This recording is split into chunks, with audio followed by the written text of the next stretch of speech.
Hello and welcome to the Hollywood News. We are live on the Django red carpet. Leicester Square, London. Let's have it.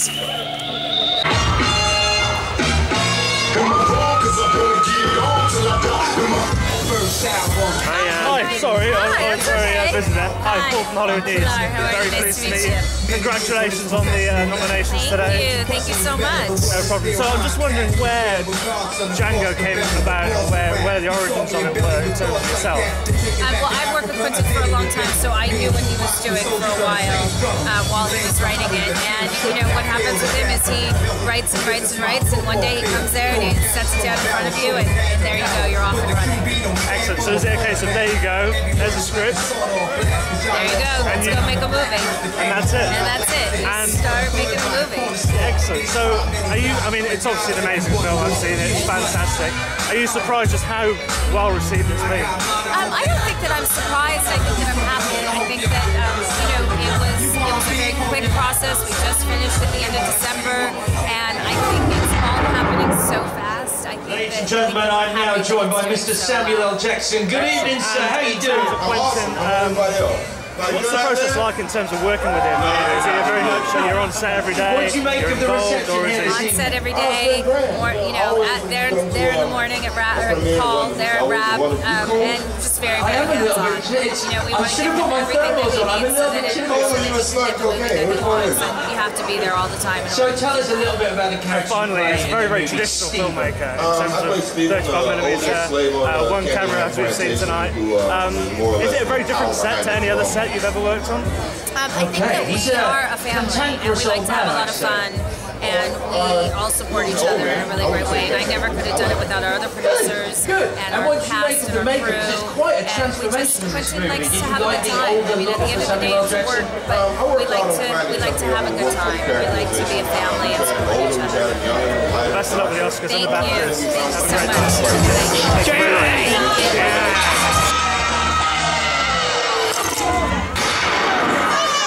Ladies and gentlemen, here with the man of the moment right now, taking the role of Django in the film, it is the one and only Mr. Jamie Foxx, looking very dapper this evening. How are you, man?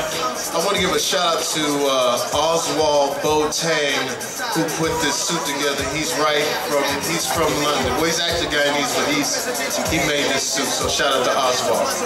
What did you make of our London reception, both for you and indeed this very nice suit you're wearing? Let me tell you something. London is off the chain right now. When we drove up, it was like a rock concert was going on. We saw all of the LCD screens and everything. This is blowing my mind right now.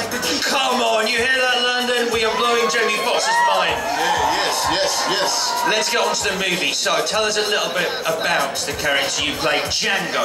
What's interesting about Django, a free slave that becomes a bounty hunter, and Christoph Waltz, who obviously nominated for an Oscar, was amazing.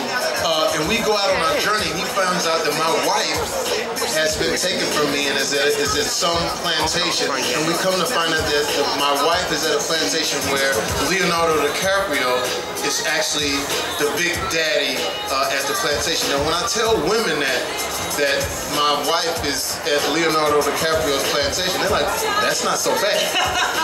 But in actuality, Leo, Sam, Christoph, Carrie, Quentin Tarantino, I think we've done a fantastic job with this film. Over in the States already, it's blowing up, and we just cannot wait for it to hit here and see how people receive it. I think they're going to love it. It's a great movie. Tell me about Christoph, though, because you work really closely with him. For a lot of the movie, it's just the two of you on screen. How did you find that relationship growing? Well, we connected in the fact that he won an Oscar. He was just coming off of Inglourious Basterds, and I was just going on and on about that. And so we connected in a different way. We shared certain stories that sort of moved us through his character. So when you saw us on screen, it was that real chemistry, which I think Quentin Tarantino did a fabulous job in trying to find it, because it's hard to find chemistry with someone who you just meet for a couple of weeks, you know, and the next thing you know, it sparked. But it was just something in both of us that just wanted to do the right thing, you know? Well, I believe congratulations are certainly in order. Your second Oscar nomination for this movie, your second Oscar nomination for a role written by Quentin Tarantino. How does that make you feel personally? It's very difficult to say. How does it make you feel? And to tell the truth, I'm overwhelmed. I'm speechless, and I find it always a little strange to start talking when you're speechless. I am joined now by the man of the moment, the man who's brought Django Unchained to the big screen, Mr. Quentin Tarantino!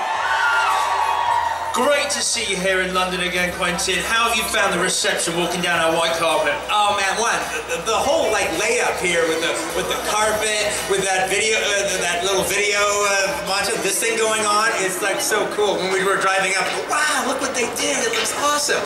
But the number one thing is all these fans out here. This is pretty darn cool, all right?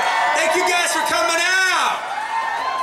They wouldn't miss this for the world. And tell us a little bit about where the idea for Django Unchained came from. Well, you know, it was the idea that I wanted to do a Western. I knew if I ever did a Western, I wanted to deal with, do it in the style of a spaghetti Western. And the thing about spaghetti Westerns is they always took place in brutal no man's lands. And with depraved characters and pitiless nature about them. So I thought, well, what would be the American equivalent of that? And I thought, America during slavery in the antebellum South, that would be the equivalent. And in terms of assembling what is a truly incredible cast, like you must be over the moon with the people involved in this movie, who I'm sure wouldn't say no to being in your movie in the first place. No, I mean, I'll put my cast up against anybody. I mean, they are, it's a true all-star team. And they're just fantastic actors, and they do a wonderful job with my dialogue. They turn it into the poetry I always hoped it to be. Now, in terms of nominations, 5 Golden Globes, 5 BAFTAs, 5 Academy Awards. Tell me, how are you feeling right now with that list attached to this movie? Oh man, it's terrific. I was over the moon when we got the Golden Globe nominations. You know, we'd actually spend a little bit more time here in London if we didn't have to go back for the Golden Globes. But then yesterday I got 5 BAFTA nominations. Today we got 5 Oscar nominations. That's, you know, life's pretty good. Nice one, man. And finally, everyone, literally, I mean, they're here for this movie. They want to know, what are they going to get from their Django Unchained experience? They're sitting in the cinema, the music comes on, your name's on the screen. What is it going to hold for them? Well, you know, I think, you know, in today's world, if we're going to get an audience to actually leave their house, get off the couch, get off of their fantastic home city cinema center, and actually leave the house and go see a movie, you really have to offer them something. And I actually think this movie just has it's a big emotional roller coaster ride of emotion. You get comedy, you get tremendous, like, heart-wrenching violence, you get cathartic violence, you get suspense, and hopefully at the end you're cheering Django all along. Amazing. And one final message for the fans here in Leicester Square before I let you go, Mr. Tarantino. Everybody, I want to thank you all for coming out. You guys are fantastic. You warm my heart. I'm overwhelmed by this show of force of love. And thank you very much. I love you back. Ladies and gentlemen, Quentin Tarantino! Frank Grimer. You got I can't still kill me now, will I?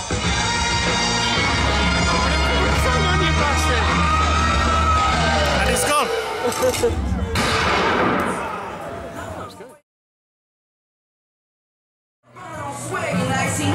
Okay, so we hope you enjoyed the very limited coverage of the Django Unchained premiere here in Leicester Square tonight. But check out the review on the Hollywood News and also on the fantastic Hollywood Booze next week. Keep it real. Peace.